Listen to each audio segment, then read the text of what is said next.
বিভ্রান্তি ছড়ানোর চেষ্টা করা হলে কাউকেই ছাড় দেয়া হবে না, কাউকেই ছাড় দেয়া হবে না। শিক্ষার্থীরা যেটি চেয়েছে সেটি বাস্তবায়িত হয়েছে, তারপরও কিসের সব রঙ্গ তামাশা আজকে বাংলাদেশের রাজপথে মঞ্চস্থ করা হচ্ছে। কোটা না মেধা, যদিও এটি একটি পলিটিক্যালি ইনকারেক্ট স্লোগান।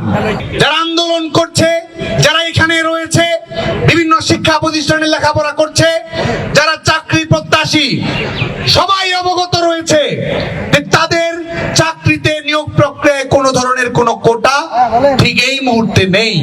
আপনারা অবগত আছেন বাংলাদেশ ছাত্রলীগ সরকারি চাকরিতে নিয়োগ প্রক্রিয়ার একটি যৌক্তিক, অন্তর্ভুক্তিমূলক, যুগোপযোগী, দূরদর্শী এবং টেকসই সমাধান চেয়েছে। সেটি নিশ্চিত করার জন্য বাংলাদেশ ছাত্রলীগ সংশ্লিষ্ট সকল পক্ষের সঙ্গে আলাপ আলোচনা করেছে, পলিসি লেভেলে ডিসকাশন করেছে। শুধু তাই নয়, কোটা সংস্কার কিভাবে হতে পারে সেজন্য সাধারণ শিক্ষার্থীদের কাছে আমরা মতামত চেয়েছি। আমরা পলিসি অ্যাডভোকেসি প্রোগ্রাম এবং ডোর টু ডোর ক্যাম্পেইন চালু করেছি। আমরা সাধারণ শিক্ষার্থীদের কাছে লিফলেট বিতরণ করেছি, তাদের কাছে ফর্ম দিয়েছি, মেইলে, ওয়েবসাইটে আমাদের অসংখ্য মতামত এসেছে, যেখানে তারা বলেছে কিভাবে একটি যৌক্তিক সংস্কারের রূপরেখা তৈরি হতে পারে। ঠিক এই মুহূর্তে যারা আন্দোলন করছে, যারা এখানে রয়েছে, বিভিন্ন শিক্ষা প্রতিষ্ঠানে লেখাপড়া করছে, যারা চাকরি প্রত্যাশী, সবাই অবগত রয়েছে যে তাদের চাকরিতে নিয়োগ প্রক্রিয়ায় কোনো ধরনের কোনো কোটা ঠিক এই মুহূর্তে নেই।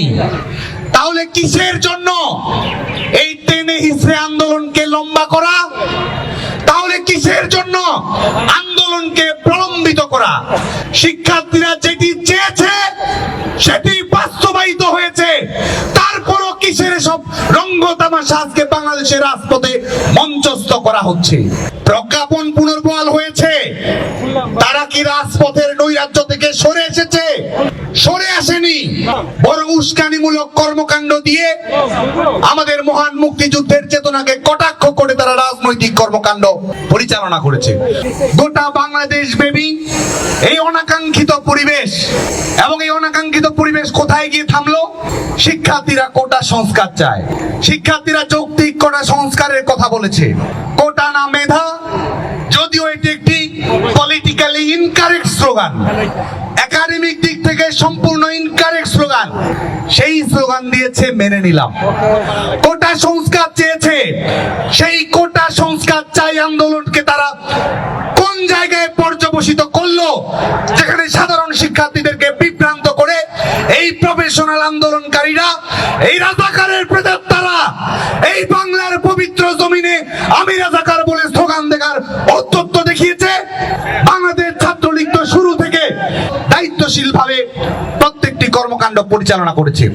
বাংলাদেশ ছাত্রলীগ যেমন শিক্ষার্থীদের দাবির সঙ্গে সুরে সুর মিলিয়ে কোটায় সুর যৌক্তিক সংস্কার চেয়েছে, একই সঙ্গে বাংলাদেশ ছাত্রলীগ গণতান্ত্রিক মূল্যবোধে উজ্জীবিত ছিল।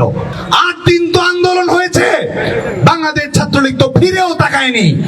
বাংলাদেশ ছাত্রলীগ তার নিজস্ব রাজনীতিতে নিয়ে, নিজস্ব গতিবেগ নিয়ে, সাধারণ শিক্ষার্থীদের অধিকার আদায়ের যৌক্তিক গতিপথ নিয়ে বাংলাদেশ ছাত্রলীগ তার কর্মকাণ্ড পরিচালনা করেছে।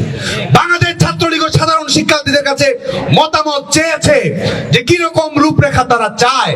অনেক বিনয়ের পরিচয় দিচ্ছি, সীমা লঙ্ঘন করছেন। দেশরত্ন শেখ হাসিনাকে নিয়ে ন্যূনতম বক্তৃতা বিবৃতির কোন বিভ্রান্তিমূলক প্রচারণা হলে বাংলাদেশ ছাত্রলীগ শেষ দেখে ছাড়বে। পপুলিস্ট প্রপাগান্ডা দেন, শিক্ষার্থীদের বিভ্রান্ত করার চেষ্টা করেন, যেটি করেন না কেন, বাঙালি জাতির আস্থার শেষ ঠিকানা বঙ্গবন্ধু দেশরত্ন শেখ হাসিনাকে নিয়ে বিভ্রান্তি ছড়ানোর চেষ্টা করা হলে কাউকেই ছাড় দেয়া হবে না, কাউকেই ছাড় দেয়া হবে না।